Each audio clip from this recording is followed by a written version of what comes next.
great to be here in Lake Worth, and wow,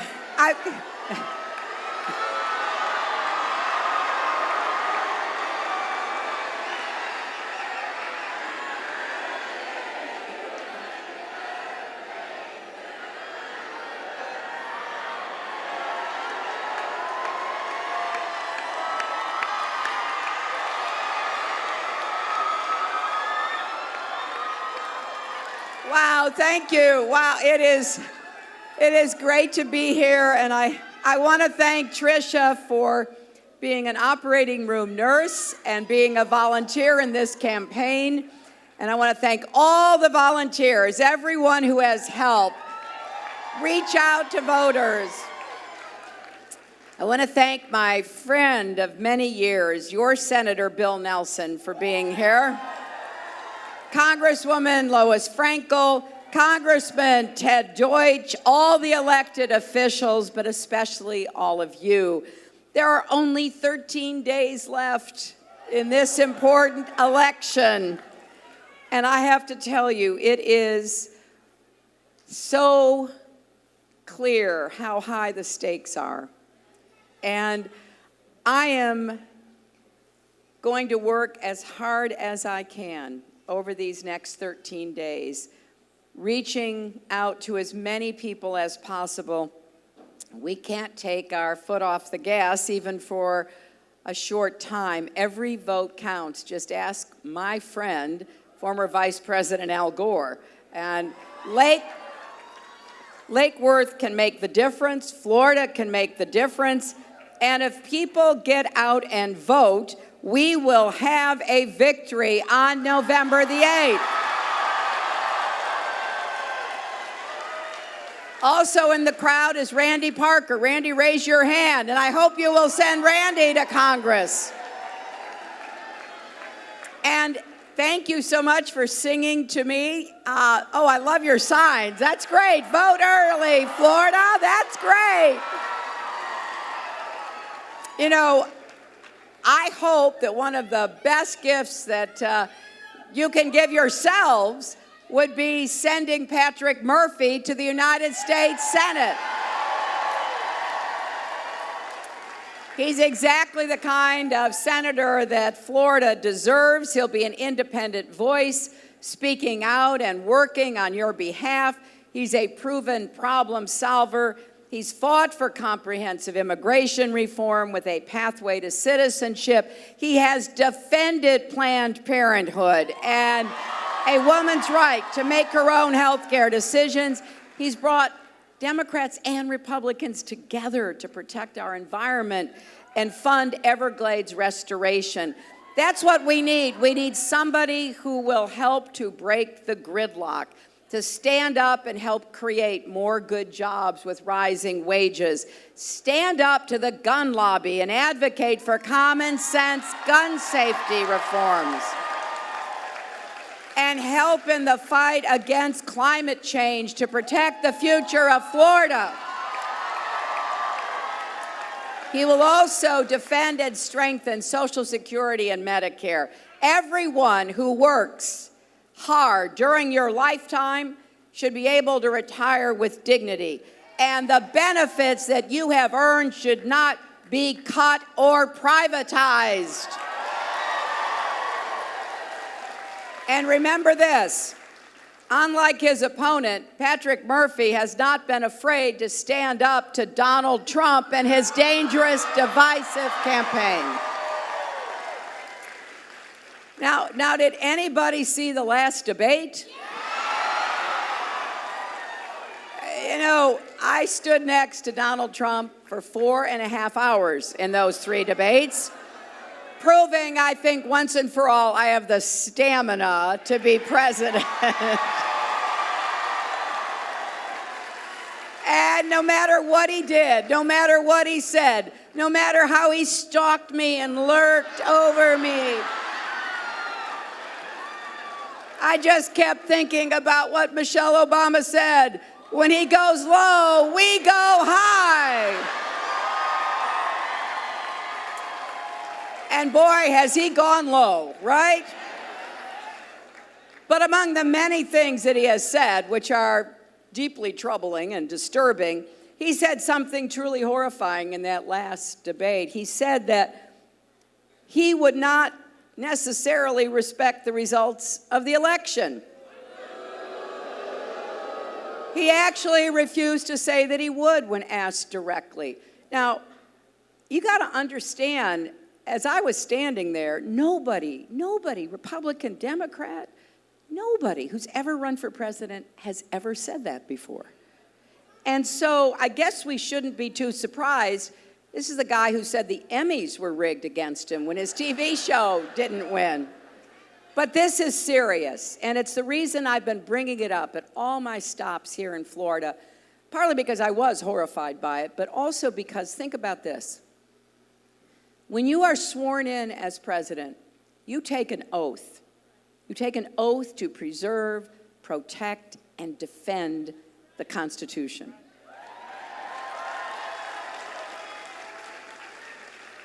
And listening to Donald Trump's campaign, I truly doubt that he has ever read the Constitution. Or if he did, back in school, he certainly doesn't remember it, and he doesn't understand. It is the most important founding document for the longest lasting, greatest democracy in the history of the world. In America, we don't say we're going to keep you in suspense about whether we'll respect the outcome of an election. We have free and fair elections and a peaceful transfer of power. That is one of the things that makes America who we are. And we fool around with that, and we criticize that at our peril. You know, as your Secretary of State, I went to 112 countries, and a lot of those countries are ones that are not democracies, or they're only pretend democracies. They actually have authoritarian leaders or dictators. And yeah, you know what? They rig their elections. You know, somebody running gets 99.9% of the vote. We've seen this. We know what that means. And some of you, either yourselves or your parents or your grandparents, came from places where that went on. And we can never tolerate anyone running to be president of the United States who undermines and questions our fundamental democratic values. Now, we know he has spent his entire campaign attacking one group of Americans after another. He's attacked immigrants, he's attacked African Americans and Latinos and POWs and Muslims and people with disabilities, and boy, has he attacked women.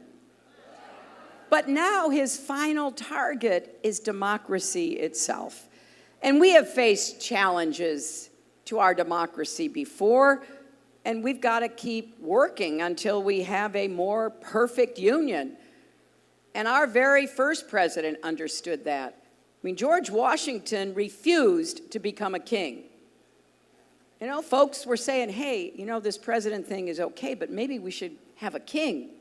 Well, we had a revolution to get out from under one king. And George Washington was wise enough to say, no, I'm going home. We need to have the peaceful transfer of power.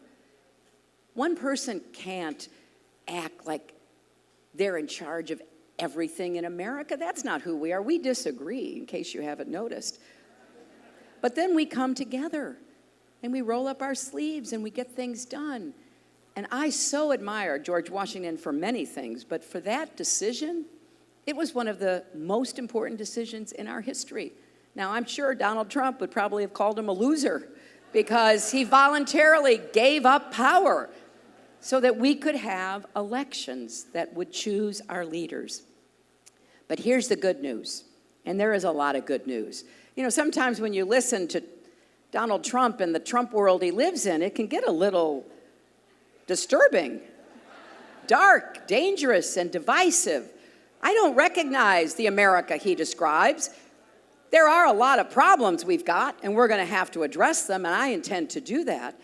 But at the very moment that Donald Trump was making this unprecedented attack on our democracy, We've had millions and millions of people registering to vote, voting early, and volunteering. In fact,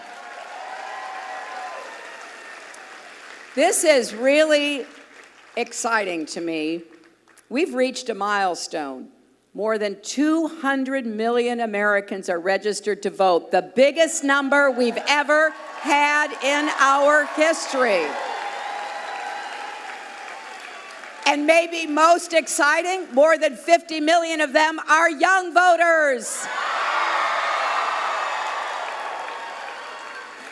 After all, this election is more important to young people than anybody else. And to have you register and then turn out and vote is absolutely terrific. And you know what else? Listen to this. More than 10 million people have already voted in this election. And 2 million of them right here in Florida. So Florida's already cast 20% of the votes that have been already in the ballot box. Now, I got to tell you, I've heard some really inspiring stories. I'll just tell you one. Stephen from St. Augustine has been fighting a rare form of leukemia and heart disease. He's been in and out of the hospital a dozen times in the last 2 years. But he told his family, told his friends, he told the nurses and the people in the hospital how important it was that he get a chance to vote. So I heard yesterday he ditched his oxygen tank, which I would not have recommended. He clung to his walker, he stood in line, and he cast his vote for a better America.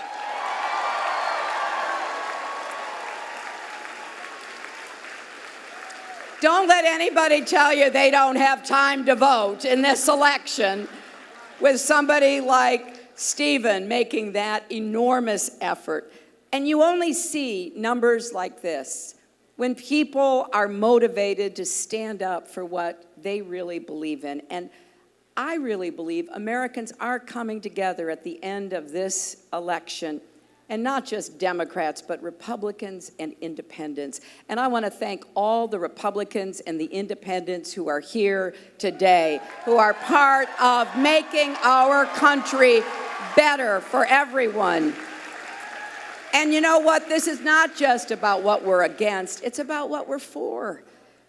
We have a lot of things to be for. It's about a common vision we share of a hopeful, dynamic, unified America where everyone counts and everyone has a place. So I really believe it may be my name on the ballot, but it really is about all of you. Every issue you care about, every concern you have about our country or the world, just imagine that being on this ballot. It really does come down to who we are as a country. The future of the economy is on the ballot. I believe when the middle class thrives, America thrives. And I have said this for many years. I believe this so strongly because I come from a middle class family. My father was a small businessman. His father was a factory worker. That's how it's supposed to work in America.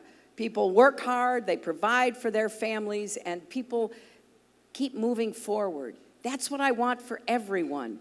I want every single person here to have your chance at the American dream. And the American dream is big enough for everybody. It's not exclusive to any one group of people. We're going to make the biggest investment in good new jobs since World War II. Jobs in infrastructure, manufacturing, technology, small business, and clean energy.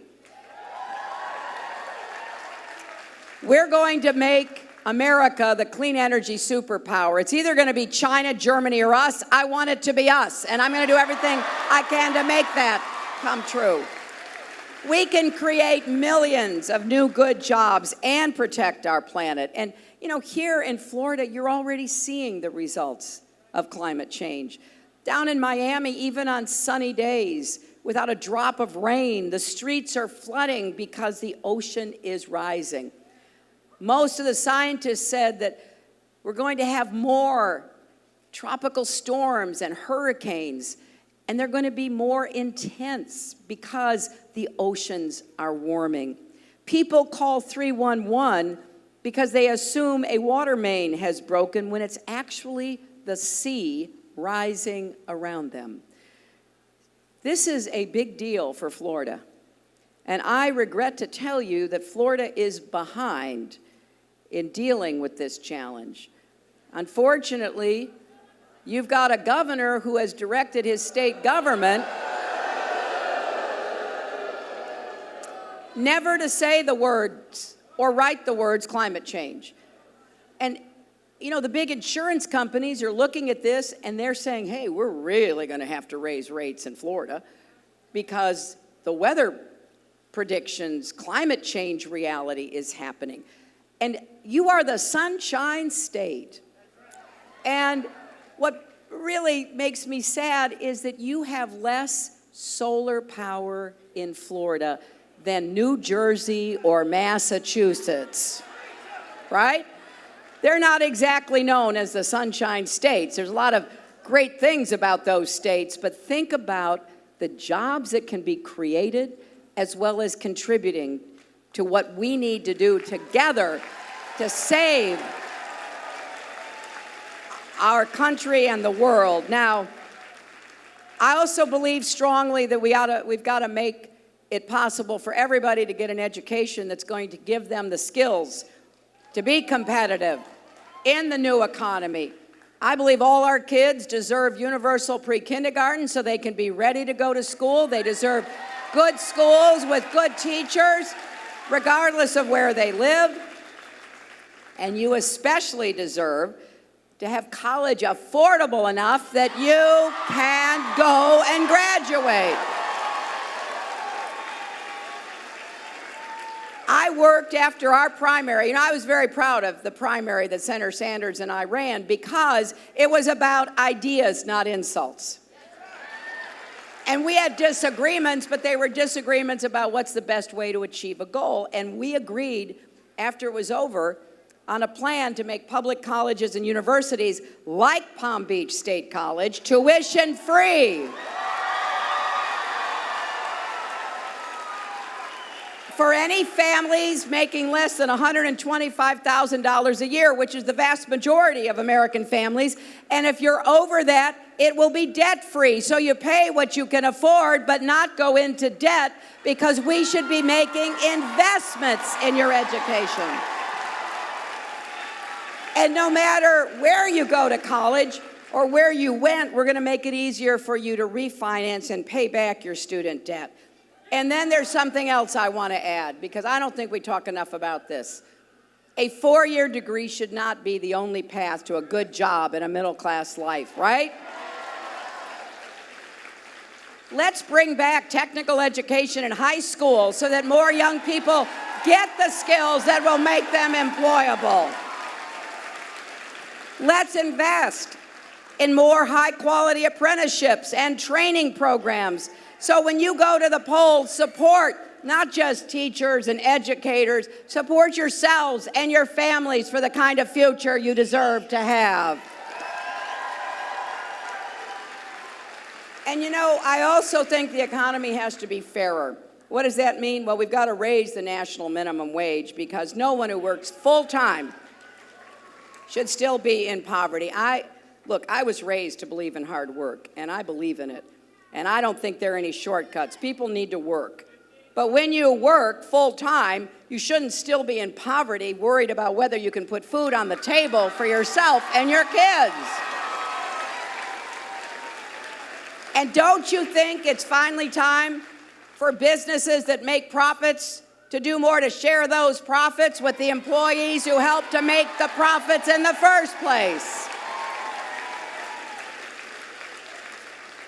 You know, I love having the support of real billionaires.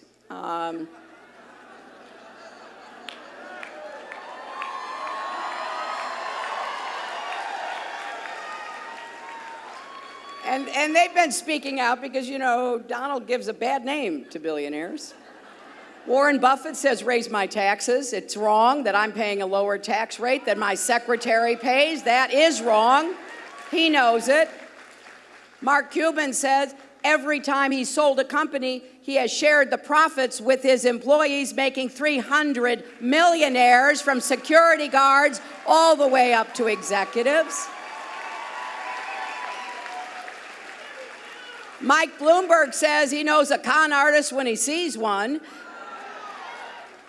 So we can do better. We're going to raise taxes on the wealthy because they've gotten most of the gains from the economy. And I don't think it's right that Donald Trump, a guy who claims he's worth $10 billion, should have paid zero in federal income taxes for 20 years.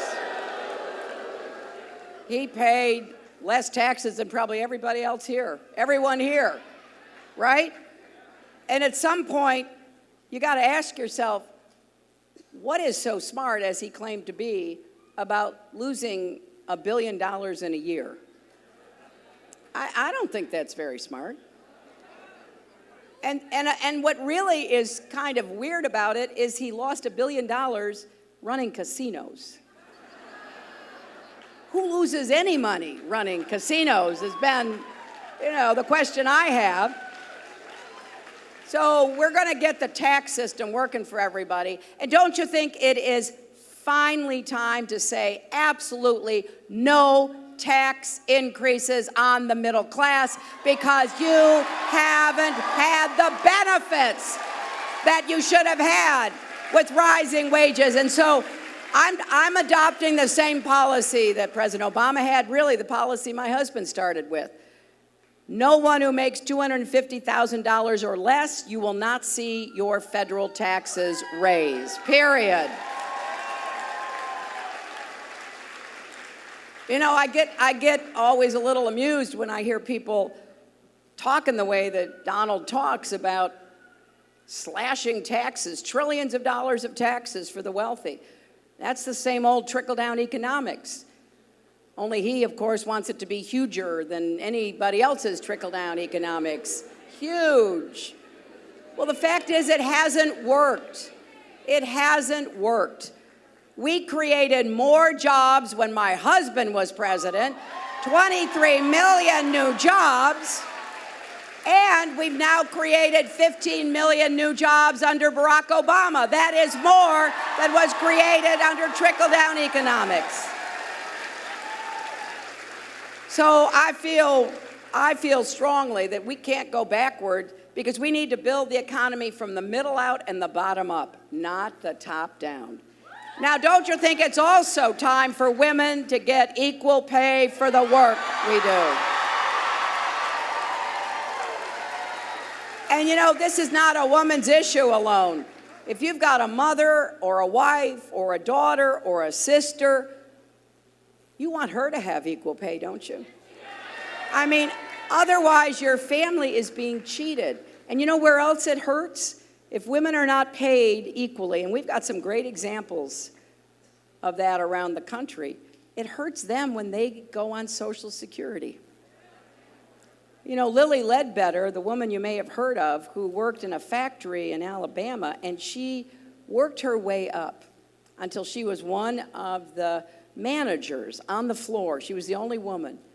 She worked really hard, and then it was years later, she was like in a break room or somewhere, and she overheard a conversation about what some of her co-managers were going to be spending money on, and she was thinking, now, how can they afford that? And so she went and talked to them, and they told her how much money they made, and she was paid 40% less. So what did that mean to her? Well, it meant her husband, who also worked really hard, it meant that they were kind of cheated. And then her husband died. She's a widow. And now her Social Security is 40% less because she didn't put in enough to get the higher payments. So don't let anybody tell you this is a woman's issue. And when Donald Trump attacks me, says I'm playing the woman's card, you know what? If standing up for equal pay is playing the woman's card, then deal me in.